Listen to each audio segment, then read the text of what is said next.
You know, son, you just asked me what kind of a movie you'd like to watch. Well, I don't want a movie with violence. I've never had the youth for fantasy, but son, I'm going to give you the greatest movie that you've ever seen in your life, and I'm going to say, at the end of the night, when you go home, you'll be very satisfied because you'll see Ox Baker in all of his glory. And like I said, son, you want a good movie, and if you watch my movie, I can tell you one thing. When you go home that night, you'll say to yourself, boy, I wish they would make movies like that again because I really enjoyed it. I'm going to tell my mother and father I'm not ashamed because there was no swearing, no murders, nothing. It was just a wholesome, warm, it's just like you had a dog. You can love it and you have it together. Now, son, I want you to watch this movie one more time because I can tell you one thing. You've not seen anything like it, and as long as Mark is involved, you'll never see anything like it again because we have a movie which everybody in the family can love. And Ma, I love you. I'll see you soon. Hi, I'm Mike Messier. I'm the director of this movie, Ox Baker, One of the Boys. This is a series of interviews that was conducted with Ox Baker at his home in the year 2013, about a year before Ox passed away. Ox had a lot of things he wanted to say to the pro wrestling fans, and he wanted to honor all of the wrestlers that he worked with and against in the pro wrestling industry. And Ox Baker is a legend. He was a friend of mine. In the pro wrestling world, he was basically a father figure to me. And this one's for you, Ox, and for all the guys that you worked with and all the women you worked with too. Ox Baker is always going to be one of the boys.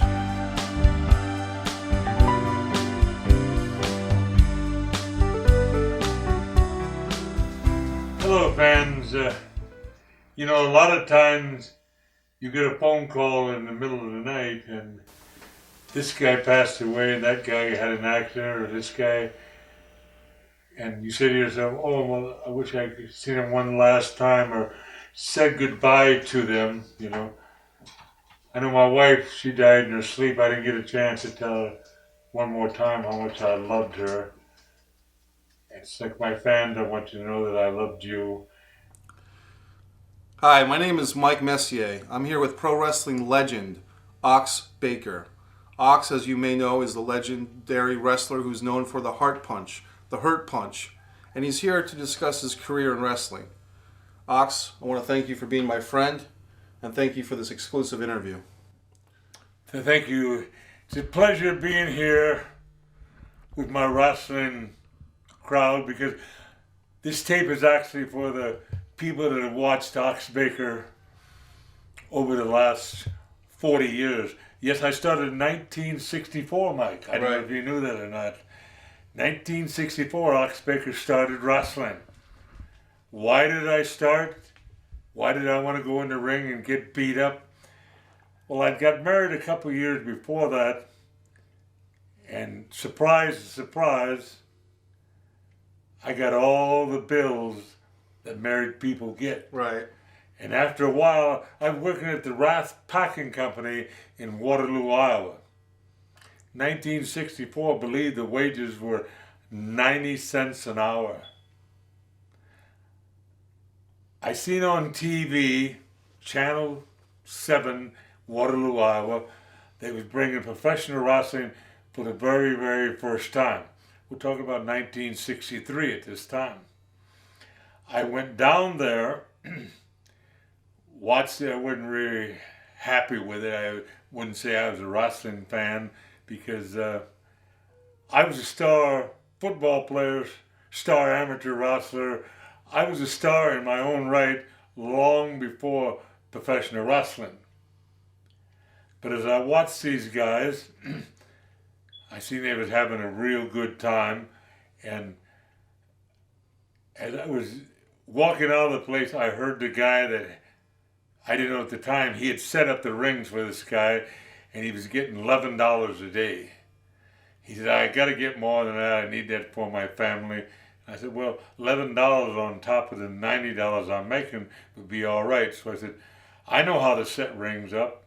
So the guy, Art Mitchell, at that time said, well, you come next week on TV, you can set the rings up. So I came for several weeks, and I realized that some of the guys that I was watching, I'd actually wrestled in high school, and I beat 99% of them. So I said, wow, here they're professionals now. And at that time in '64, the average wrestler, professional wrestler, weighed between 205 to 218.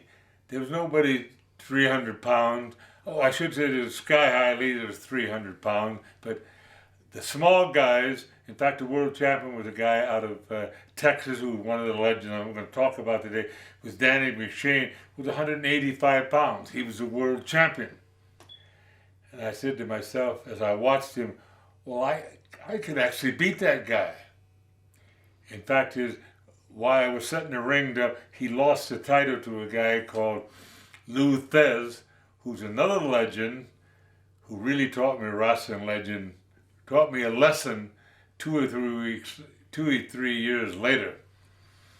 But anyway, I got the job of setting up rings. I was going 60, 70, 80, 100 miles, and every night I was making anywhere from $11 to $14.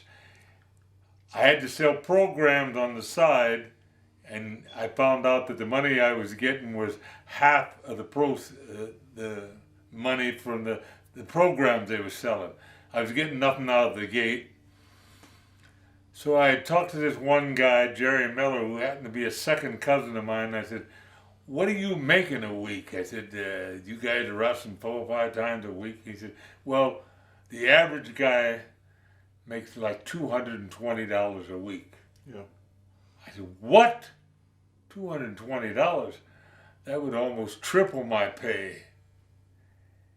And I said, how do I get into that? Yeah, I'm setting up rings. He said, well, what you got to do, because you got to remember 1964, you know how many training schools there were for wrestling, Mike? 2? There was absolutely none. Okay. The only way you learned to wrestle, and the way I learned to wrestle, was I would pick a guy up, like another legend I had, Killer Austin. He said, well, drive me to Marshalltown, it's 90 miles, drive me home afterward. I'll teach you a wrestling hold. I said, fine. So I kept bugging Art Mitchell, who was the promoter at that time. I said, I want to get into wrestling. He said, well, you don't know that much about it. I said, well, I've learned 5 or 6 holds. He said, well, let me take you to the basement. He said, I want to show you a few more holds where you don't have to take some. So we went downstairs. He grabbed me right away. I tripped him, took him down, and put him on his stomach. He said, your lessons are over with. He said, you're a better wrestler than I am. He said, Ox, I might get you into professional wrestling.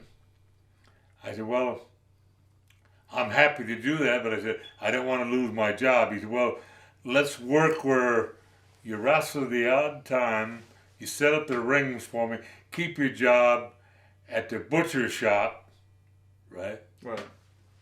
And I forgot to tell you, at the time, 1964, I was actually 30 years old. I was at the age where most guys are quitting a profession, and here I'm starting a profession. Right. So I wrestled a few matches. I wouldn't say I was good. I wouldn't say I was bad. I was horrible. But lo and behold, one day they said, God, we need an interview out of somebody. And at the time I was using the bear hug to beat guys with, the ones I was beating. Most of the time I was wrestling 12 minutes, 15 minutes, where there's no winner. Right. In wrestling, it's called Broadways.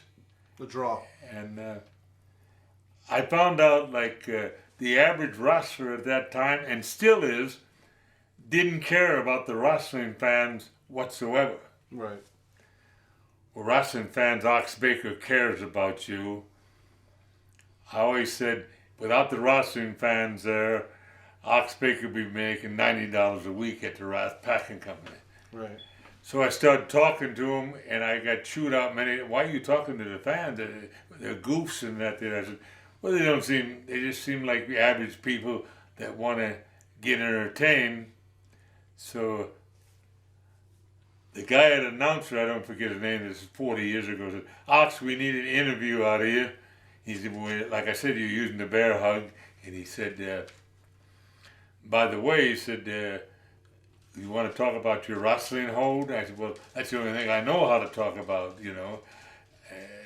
So I got on TV, 1964, and he said, Alex, you're using that bear hug. And the announcer was real happy in that. And I said, yeah, I said, I learned it by going to movies. And I said, I'd see a tiger or a lion or something in the jungle or a human being, and it'd be a big, long snake.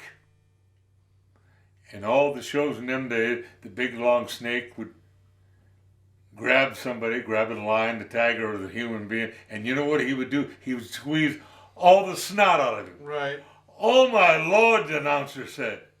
I went back to the dressing room, and the promoter, my first promoter, who's a legend also, Gus Karras, he said, Ox, you can't use that on TV. Yep. You know, in them days, you had to watch what you said. You couldn't really knock somebody or really say you're going to tear their arm off. But you had. I said, well, I'll never say that again. Well, that week, with me saying that, they had the highest ratings they ever had in 3 years. Right. The ratings went out of sight. And so the next week, they said, get on there and talk about your wrestling. So the guy happened to notice I had it's a funny story now, but it wasn't funny in them days. I got chewed out big time. He said, Ox, what do you got that rubber bag for? I said, well, I'm only getting $5 a night, so I don't have a wrestling bag, but I have this rubber bag. Went back to the dressing room, they climbed up. Why are you talking about $5 a night and a rubber wrestling bag? I said, well, that is the absolute truth. Right. You know? Right. So the next Monday they called me and said, you dumb, I won't say the rest of it, but come up to the wrestling office. And unbelievably, and I've laughed at it for over 40 years, the wrestling office, which was like 20 by 30 or 20 by 40, was filled up from the bottom to the top with suitcases. The wrestling people had heard that Ox Baker needed a wrestling bag. Oh, okay. So they went in their attic. Yep. In them days, there was such a thing as green stamps. Oh, yeah. Some were taking their green stamps and getting me a bag. Some of the bags were brand new. Some, all sorts of bags, little ones, big ones. The promoter looked at me and said, you dummy, you can't say that you got a bag, bum, bum, bum. And he said, you pick out one of the bags.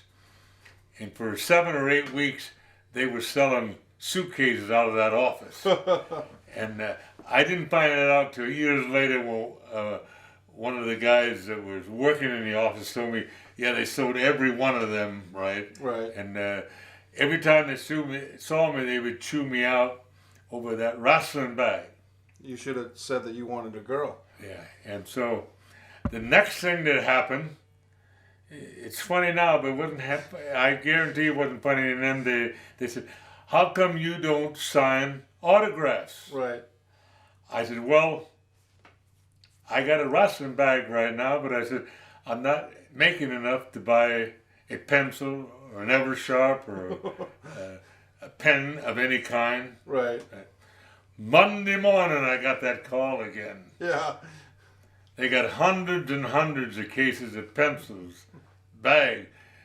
And again, they told me, they kept some of them themselves because they didn't have any pencils themselves, but Yeah. they took them and they used them for many, many years. Right. The pencils, right? And, you know, it all wasn't funny in them days. I wasn't making enough to really eat 3 meals a day. I was eating one meal a day, and I cleaned that plate off. I guarantee. I'd ask for extra bread. Things were tough. Yeah. But again, being Ox Baker, I loved the wrestling business. I didn't ever think I was going to make big money. I didn't care about big money. I just loved I loved my fans. So how life is, I went to the store when no one was looking. I picked up a steak and put it under my shirt. Was ready to walk out the front door, and about 4 guys with pistols said, "Stop right there, you dirty thief." So I stopped. They took me in the back room, and the guy lifted my shirt up. "What do you think you're doing with that steak?" I said, "Oh, I had no good excuse." So the owner of the place came in and said, "If you're that hungry to steal that steak, get your rear end out of here. Don't ever come back." Right. So the next week I was sitting there, and there was 4 or 5 fans who I talked to regularly. They took me aside and said, "Ox, we heard about the steak." Yeah. I said, "Oh, Lord." They said, "What we want to do is every week that you're here, you come over to this guy's house, get a meal, that guy's house and get a meal. We got a party the odd time. We'll bring you a sandwich, blah, blah, blah." And I found out that the wrestling fans, because I love them, the wrestling fans love me, you know. Yeah. And as time went on, some guys would talk in the back, say, "I got to do an interview today. I'm wrestling this guy and that guy, and I don't know what to say." And I said, "Well, I have an interview for you." "You do? Now, you know yourself in life, you can always take care of yourself. Some way or another you can take care of it. What about helping the other guy?" Right. I found out by helping the other guy, I stayed in the wrestling, and for the longest time, I thought they really enjoyed me doing that, but I found out he's just a smart aleck, right? He happens to be a good talker, right? Yeah. And finally the promoter got scared, like I said, "We're keeping you here because you're the best talker we've ever seen in wrestling." So these other guys, all they can do is about tearing someone's arm off and that there. And I would give you like, you probably want a typical interview I would do, right? Yeah, please. Okay. I'd say, I'm asking Big Bob Brown next week. Now, Big Bob Brown has a very good reputation. I've heard he's won 60 matches in a row. But my grandmother called up and said, "Ox, I just spent 3 hours making a strawberry rhubarb pie. Yeah. And I'm going to be listening in, and if Big Bob Brown beats you, you don't get a piece of pie." Oh, my Lord. I went out there, and Brown had to stop me several times and said, "Why are you kicking? Why are you hitting so hard?" I said, "Brown, I don't want to lose that pie." Yeah. So that's the way I interviewed. I switched it around. And like I'm going to tell people right now, 40 years of wrestling, even interviewing, I didn't have to curse to do it. Right. I just used the plain Iowa farm boy language, you know what I mean? Yeah. I'd be wrestling this guy here, and a lot of times you were told whether he was going to win or lose at the time. And so if I wasn't going to win, I didn't care. I would just get up afterward and say, "Give me another chance," to the guy. And if I would win, I would win the matches. So I never worried about that. So many guys worried about this guy or that guy. And I run into another legend at that time, probably the meanest man in wrestling for years, and it's called Dick the Bruiser. Oh yeah. What a legend he was, folks. He took me aside and he said, Ox, I want to give you a bit of advice. He said, I've lost 300 matches in my career. I'm still number one. I said, how can that be? I heard if you got beat, your career was over. And Dick the Bruiser said, what I would do, I'd get beat 1, 2, 3 in the center of the ring. I would jump up and say my shoulder was up. I'd start arguing with the people that my shoulder was up. I'd grab the policeman, tear his hat off, work him up. I was called working the people up. He said I would go back almost a riot every night. In other words, he had found a new way to get beat and didn't hurt his reputation. I knew the Bruiser over 30 years, and he used that many, many times. And he actually took me aside and he said, Ox, I have a great reputation. Dick the Bruiser, for 30 years, been in wrestling, and I beat them all. World champions, I beat them all. He said, as long as you can talk the way you'll never see a program where Ox Baker got beat by Dick the Bruiser. We might fight out in the audience. We might both get disqualified. We might knock down some old woman. We might tip someone over in a wheelchair, which we did a couple times. Yep. But I will not beat you. And at that time, he became my lifelong friend, you know. And at the time, he had another legend called Wilbur Snyder. Oh yeah. Wilbur Snyder, seeing how Dick the Bruiser was playing up to me, he never liked me. But one night we had a match with Wilbur Snyder, and he said, I've been a great amateur wrestler, he said. I said, I wrestle a little bit of amateur too. So he said, well, I'm going to take you down, and that's 2 points. I said, yeah, you're right. So we got out there, he took me down, and he yelled to the crowd, I got 2 points. I stuck my arm behind him, pushed my body. I went behind him. I said, folks, I got 2 points too. There was no winner. We only had 3 or 4 matches together because he was in another category. Yeah.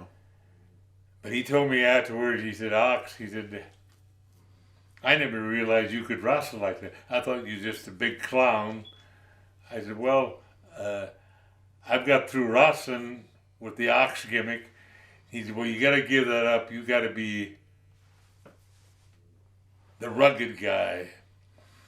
And there was a guy from Australia at this time, Johnny Boyd. He said, Ox, here you are. Because in my first matches, I hadn't shaved my head. Okay. I didn't have the eyebrows. I didn't have the beard. I just a big semi-bald head. And Johnny Boyd took me aside and said, Ox, we're going to shave that head. You're going to pull on them eyebrows because they're thick. Right. And so I started pulling on them, and after a while, they stayed up. Yeah. I grew the beard down, and I thought I was looking mean, and then my second cousin, again, he said, Ox, you know, your mustache is several colors. Right. We want to make it coal black with your eyebrows black. So I started that in 1971. Darken my eyebrows, darken my beard. And the very first night I walked out there, look, it's the devil! And I said that was the right answer. And it's funny about wrestling, I didn't bring up some funny stuff.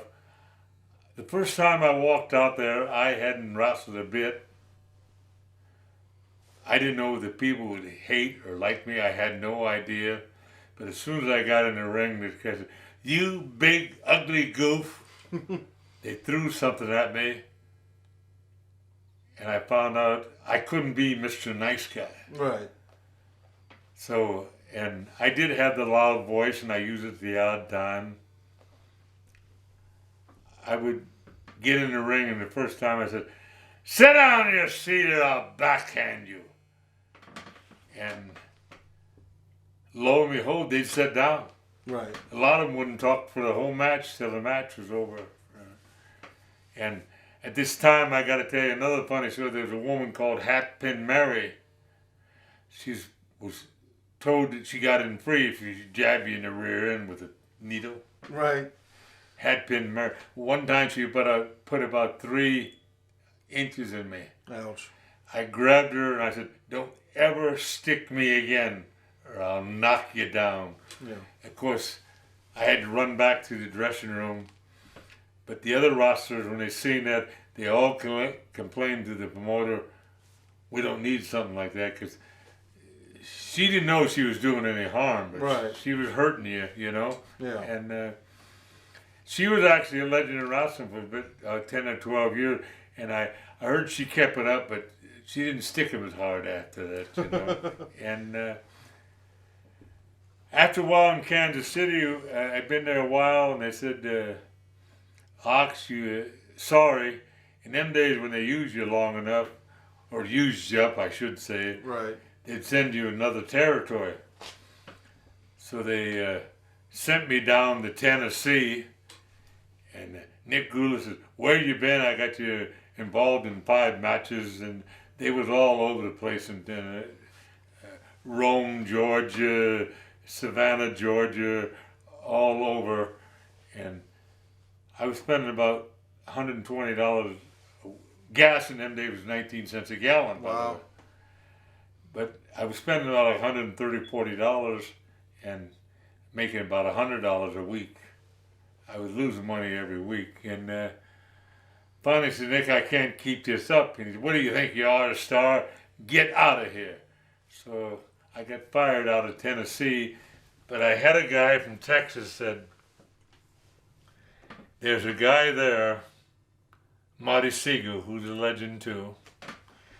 He was a promoter, and him and his announcer, Paul Bosch, wants to see you because they've heard about the Ox Baker gimmick." Right. So I packed up, went to Dallas, Texas.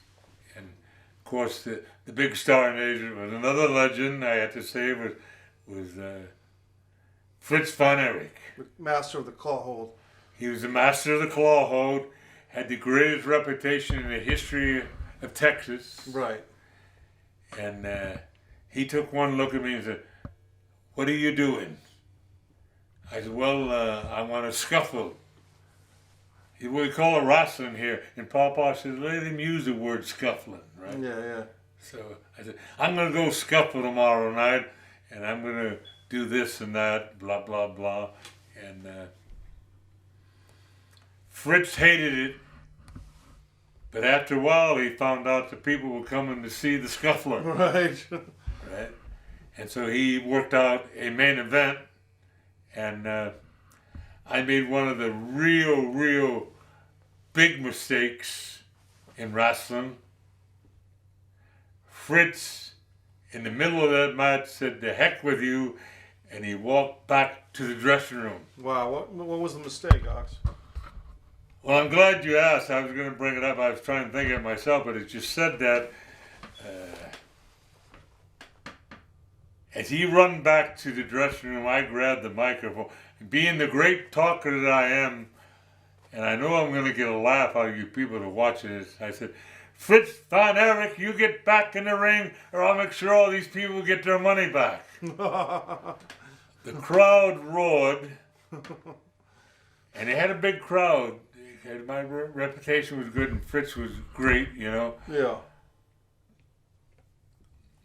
200 people went to the box office wanting their money back. Right. Not good. They said, "Fritz wants to talk to you in the other room." And he was throwing stuff against the walls. He was kicking. How could you be so dumb to say something like that there? I said, "Well, I think I can rectify it."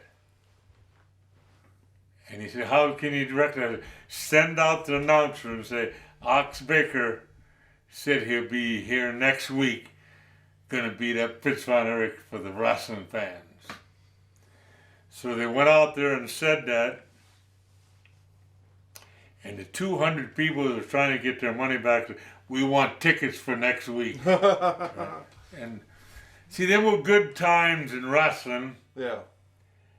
And at the same time, like I said, I was learning the ropes. I was getting better. And I've said over the years, I'm going to say right on this right now, Ox Baker never came close to being a great wrestler. He had some certain moves, and we're going to get to the next chapter. He had certain moves and that there. He knew a few things. But on that mic, when you turned him on that mic, he was a different person. Right.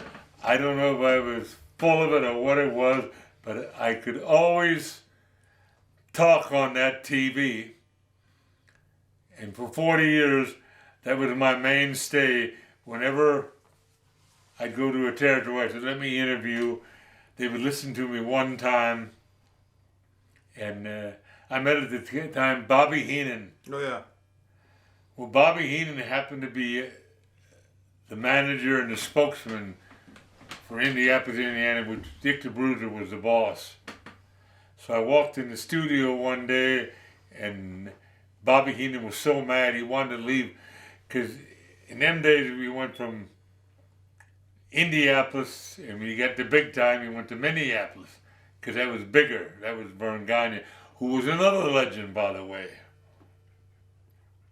So we got on there, and I said, I'm the Big Ox, and I'm here not to kiss kids, not to pat anybody on the head. I want to knock somebody down. Dick the Bruiser stopped the TV at that time, which you never did before. He said, Bobby Heenan, you're packing your bags. You're going to Minneapolis. I got my talker. Right. I got Ox Baker. And so Bobby Heenan, at that time, he was mad in a way, but he was mad because he got his way, right? Yeah. And Dick the Bruiser said, every week, I'm going to have you do the announcing here, either drive or fly you to Chicago. I have a wrestling show up there, Bob Luce, and you're going to talk for him. He's never met you, and he wants to meet you. He said, because you're having an audition for wrestling, for interviews, you know. Mm. And so I went up there. There must have been 40, 50 guys. Each and every one of them interviewed one after another. Finally, Bob Luce, who was very, very hyper, threw his pencil down, kicked the chair, and said, I'm sick and tired, can nobody interview, right? Right. And I said, you haven't heard me yet, Bob Luce. And he said, big boy, I'm with the Ox. Well, let's hear your line. He said, because I've heard all these guys, how good and bad and all. I said, yeah, I've heard them too. I said, they've all missed the point, you know. And so he said, I want you to interview. Do you mind if I give the interview at this time? Please do. I said, there's a lot of guys in wrestling today that knows how to wrestle. I don't know if I know how to wrestle. All I know is I like to get somebody down and kick them in the face. Anybody can hit somebody standing up, but it takes a great, great man to kick somebody when they're down. Right. I walked out of there. It was deadly silent. He yelled, burn that rest of that tape. He looked at me and he said, Ox Baker, "You're my interviewer." He said, "I've never, ever heard it done that way before," right? Right. And he said, "The guy that's running the TV station doesn't even like wrestling. He wants to quit it. He wants to pack up, wants us out of here." I said, the guy that slammed the door when I first come in? Yeah, that's the guy. I said, "Give me that mic back." So the guys all sit down. I said, "Yeah, I remember the first time in Chicago, I don't know anybody." Yeah. I said, "I heard there's a TV announcer here, or manager, that doesn't like wrestling. Well, I want to tell him right now, every week that I come here, I want him to slam that door again, and don't come out until I've left the building. Do you understand? Because I'll knock that door down. And you know the next thing I'll knock down?" Bob loose, and nobody could say anything. The guy come running out there. "You think you're talking to me?" I said, "Yes, I'm talking to you." I said, "Your thing is nobody's ever included you in the interviews. I'm going to include you every week into my interviewers." He said, "Is that right?" I said, "That's what and what do you intend to do about it?" He said, "Could I give you a couple of tickets to go out for lunch?" And that's how I started in Chicago. Yeah. And for 3 years, I was the top guy, top interviewer. I had main events like everybody else, but when they wanted that interviewer, I couldn't tell you how many times I went up. I went to this restaurant so many times I got tired of their food. But all it was, the announcer wanted, and I found out in life, the fans really get worked up, really are hostile, because they want to be part of it. Right. They want to cross the line. If you and me are in a tag team, Mike, they want to tell on you that you didn't tag in. Right. They want to tell I have something in my trunks. And that's another story that Dick the Bruiser told me. He said, "Ox, everybody in them days of 64, 65, always had something in their trunks." He said, "What I want you to do is pick something up outside of the ring, Yeah. put it in your trunks, and never use it. Okay. Reach for it, have the fans yell, 'He's got something in his trunks!' But never use it." Right. And I want to tell you at this time, Mike, that was the hardest thing in the world, right? Because you'd seen everybody else use that gimmick, but it wouldn't work for Ox Baker. But I got the crowd, they were sitting at the edge of their seats. What is this goof going to do next? Right. Right? Right. And I never did it. Right. I never did it. I remember a lot of times I'd realize the match wasn't going that good. I'd pick somebody else, because we do pick on the crowd. Right. One thing I want to tell the audience is the wrestler inside the ring does not know the crowd is there at all. That's one of our secrets. Yeah. You could be, I wrestled 40,000 people, never paid any attention to them. I wrestled 200, never paid. We don't pay attention to the crowd, but we let them think we do. Okay, that's interesting. Right. How does that work? Because you would think, Okay, you're sitting at ringside, I come up there and say, "Is your wife going to go to the bathroom while I'm wrestling? yeah, I don't want to waste your money." "I'm talking to you, sir." And naturally you'd say, "I wish you wouldn't talk about my wife." Right. I said, "I don't even know who your wife is, but if she has to use it, why don't you let her go use the bathroom? Are you one of these bullies?" He said, "I love my wife," right? I said, Right. "Well, put your arm around her, squeeze her, right? yeah, But make sure you use the bathroom before my match." And I got it done all the time. And like I said, I'm going to bring this up right now. A lot of people asked me about wrestling yesterday. Okay, I actually wrote a song the old wrestling blues, which was put into a movie. Yeah. First time a wrestler ever wrote a song, sang a song, and did it in a movie called the old. You've heard the old wrestling. I've heard it blues. on CD. It's a very good song. And what it was, 50,000, 100,000 people have said, Ox, you wrestled for 40 years. What do you think of wrestling today? Yeah. Well, I'm not going to knock it one way or another. I'm not even going to explain. All I want you to know is, if you think about it,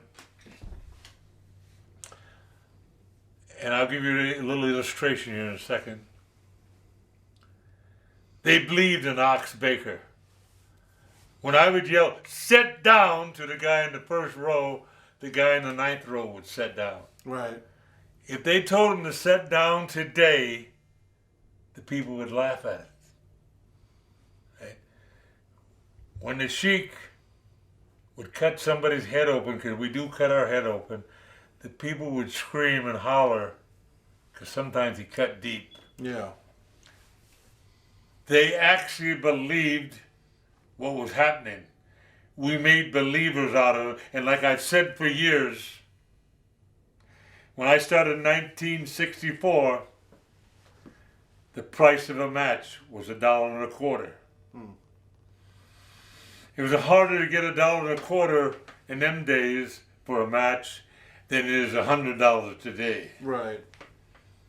So we always said to ourselves, I'm going to do enough.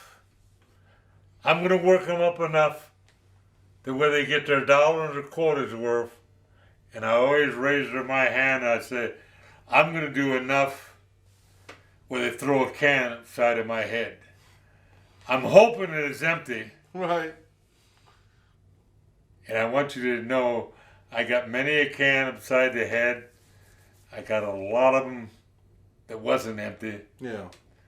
And the only reason that I didn't like that was the first time someone missed to hit one of the people in the audience. I felt so bad about it. I made sure that guy got a pass for the next 5 matches, Sure. you know. Yeah. We didn't want the people in the crowd to throw things if someone else got hurt. Right. You know what I mean? Yeah. And that's what happened. Yes, and it brings up another funny story, which I have to tell, but the wrestling fan, throw a can at me, yell at me, shake your fist, tell me you're going to beat me up, you know? And I was doing another movie, I think it was Golden Earrings, and the camera guy sort of was a smart aleck, kept saying for 2 days, because we did a 3-day shoot, you know, sometimes a 3-day shoot. Yeah. That wrestling is so funny, I can see through that. They're not punching, they're hitting each other, you know. So I was wrestling a guy, and the camera guy came up close, real close, saying, yeah, I want to get close to these phonies, right? Right. As he got closer, he's about a foot away from me, and I told the guy who was choking at the time, I said, duck. And I drove my fist right in this guy's face. Right. Knocked him down, his camera went up in the air. I got chewed out. That guy didn't show up again. Right. Wrestling today, because of the new way they're doing it, and I have nothing about that, because I went to matches lately, you have too. The people are getting entertained a different way. Right. It's not the way we did it in 1964. But the guys, I remember 1964, the guys in front of us, like Strangle Lewis, who was a legend, right? Over Brown, who was a legend. They'd put a hold on for a half hour, 45 minutes. Right. That's the way they wrestled in their days, right? They'd go an hour, one hold was 40 minutes. We found out that we call it catch as catch can, one hold after another, you know. And in fact, another funny story is I went to Texas. Now, I went to Florida. Yeah. And another legend, Eddie Graham. Smartest man I ever met in wrestling. I said, I can't lose any matches. I got a big reputation. He looked at me, took a big swallow of whiskey at that time. I remember that. He said, well, you won't lose a match in my territory. I got you for 6 weeks. 5 weeks later, I grabbed Eddie Graham. I said, Eddie, you got to do something. He said, what? I said, every night you got me in 45-minute matches where there's no winners. Right. I said, how do you think? I said, I wore myself down. I said, sometimes I'm so tired. They had the main event after me, and they showered and shaved and went home, and I'm still sitting there trying to catch my breath. Yeah. 45 minutes is hard. And I said, the only reason I got by was I had other guys that were going 45 minutes, and they say, Ox, we got to do it the old way. Mm. I'll grab your arm, Mike, for 15 minutes. You think I'm trying to tear it off. 15 seconds for me. And then after 15 minutes, I have you kick me, you grab my arm. Right. And for 15 minutes, you try to tear my arm off. And that's how we got through with them matches. Yeah. But the last 10 minutes, we wrestled regularly, up and down, up and down. And 45 minutes, we wrestled 7 nights a week. So he said, I'll promote you so that you never lose while you're here. And then he had you go these long time limit draws And for 5 weeks instead. I'm glad you said that, because that's exactly what Eddie Graham said. And he looked me in the eye and took another shot of whiskey. Yeah. He said, Ox, did you lose any matches? Right. You didn't ask to win every match. You just said you didn't want to be a loser. Right. I said, don't pay attention to my big mouth. He said, well, you got one more week, you know. Yeah. And then you can start losing if you want now. So, yeah. So that was the difference in wrestling today and yesterday. They still sell out crowds. I went around to both casinos where they wrestle. Yeah. I went to a lot of their shows. They're all sellouts. Because the wrestling fans, I guess wrestling is kind of a sport that, unlike football, soccer, basketball, there's no timeouts. Right. There's no stopping with the umpire, right? Yeah. There's no checking a football out. And if a guy's hurt, you keep working on it until he gets back up and makes that big comeback. So wrestling is a different sport.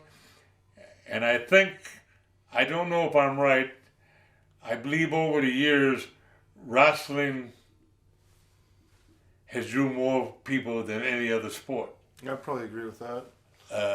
Now some sports are 3 months, 4 years. The only sport there is that's year-round is wrestling. Yeah. So when the football players are resting up over the week, the basketball players, the baseball players, hockey players, they're taking that 4 to 5 months off. In the early 70s and 80s, I was wrestling over 325 times a year. Yeah. Right. I started out at like 310. At the end of the year, I was 290. Right? Wow. And that was every year. And you had to think of different ways to entertain the people. When I started, no one had heard of a battle royal. Oh yeah. Nobody, they'd heard of a lumberjack match with guys around the ring, but they hadn't heard of a strap match where the lumberjacks had a belt. Right. And would belt you outside of the ring, Yeah. right? I happened to create a couple matches. I was wrestling another great legend called the Mongolian Stomper. We went 8 weeks We did everything imaginable. He said, what else can we do? I said, well, I have two ideas. One of them was we'll put up barbed wire around the ring. Right. Someone said they had done that before. I said, we'll put electric current in the barbed wire. I don't believe that match was ever done more than once or twice. Yeah, just one time. Okay. Good enough. Yeah. No, match has been twice, and I don't have to take the credit for it. I can take it for it with the Stomper because I brought it up to them.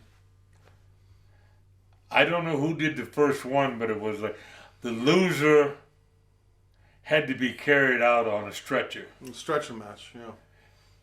At that time, there had only been one done in history. Never been done in Canada. Yep. So I brought that up, the stretcher match, and the Stomper yelled at me, I'm not going to be carried out on any stretcher. I said, well, what I'm going to do is heart punch you. You're going to go on the stretcher. I'm going to have them toted around the ring 10 or 15 times. And while I'm cheering myself on, you're going to pick it up because you have a board taped underneath it. Right. And you'll break that board over my head, and they carry me back to the stretcher. Yeah. Back to the dressing room. He went wild over that there. And believe me when I tell you, this building, if it held 2,000 people, there was 3,000 people in there that night. Because I'm going to Stomper, I don't know if you heard of him. Oh, yeah. Was the greatest bad guy that Canada ever had. Right. And Ox Baker, took the ox gimmick away at that time and put on a lumberjack. I was the lumberjack, the big lumberjack. In fact,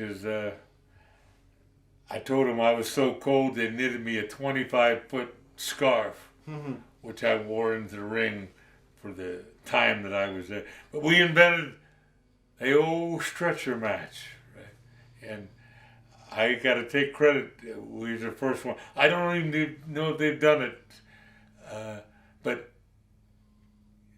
another legend, Stu Hart, who made me scream a few hours down in his dungeon.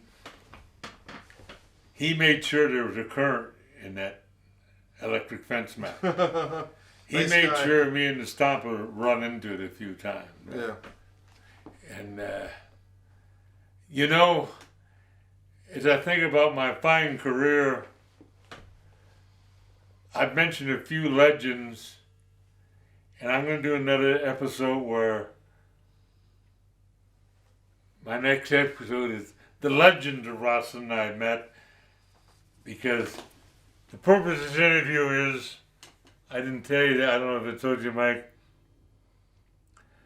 I think it's time for Ox Baker's final bell. And I'm doing this now because I want to get it on tape. I want the people to know about it. I want them to say, Ox Baker said goodbye to all his wrestling fans. All my wrestlers that I knew. Ox Baker never met a wrestler that he didn't like. Yeah. I want to tell you one thing right now, never did. They didn't all like me. Jealousy had a lot to do with it. The cliques, which I never could get in, had a lot to do with it. Promotions had a lot to do with it, but I never met any wrestler, never met any of the fans, and they kicked and shoved me, and like I said, some of the cans were full. Yeah. But I loved every one of them. And when I go to the matches, I watch them. I went in the dressing room lately, a couple of times I had to tell a guy, why did you yell at that guy? Well, he was making, I said, that guy paid his way in. Right. Right. I never did that to the fans. In fact, as I talk about the full cans, a lot of guys said, hey, that can was empty. And the next one wouldn't be empty, right? Right. And I remember I stopped one night, I got to tell this story. woman had a big glass of champagne, dressed up to the hilt. And I said, lady, I want to be back to check your body over later. And I chug-a-lugged that champagne. And, oh, I made a bet with somebody I could make her curse. Okay. I drank her champagne and said, have another glass for me, honey, when I get out of the ring. For 10 minutes, she called me every name in the book. Right. She smashed all the glasses she had there, right? Took all the champagne off the tables. And you know what was happening inside of my body? I was laughing and giggling, right? Right. Because I got it done. I didn't touch her. I didn't grab her. I didn't squeeze anything. I drank a glass of her champagne. Right. And you probably want to hear about my legends, don't you? Yeah, we can do that. And I want to tell you another one of the reasons why we're doing this interview, which will come up later. Right now, I'm real thirsty. Okay. I had to stop and get a drink, if you don't mind. You guys did impressive. Whoa! Look at that. No, it's real. Look. Wait. Lady. Hello. Look.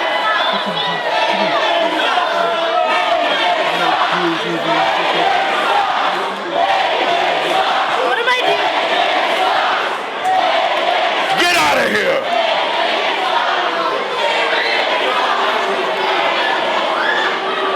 I sung as much as Webster.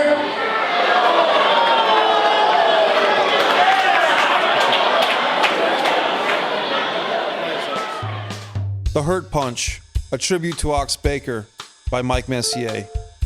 Shed no tears for Ox. He wouldn't want us to. Shed no tears for Ox. The big man is at rest. They say Ox Baker died. He's not with us no more. I say, you don't know my friend Ox. That man will never die. In a world of immortals, mad dogs and snakes, giants and nature boys, there is only one mighty Ox. And that man, I say, he is not dead, not as they claim he is. Because I've seen his smile, I've heard his laugh, and a man like that will never die. Not as long as the wrestling ring, the karaoke bar, Wild Bill's and the Burger King. Remember the man, remember the story, the worn-torn boots and the face of glory, the firm handshake, the smile and grace, and never anyone can take his place. The mighty Ox Baker, family, friend, the mighty Ox Baker, a new beginning, no end.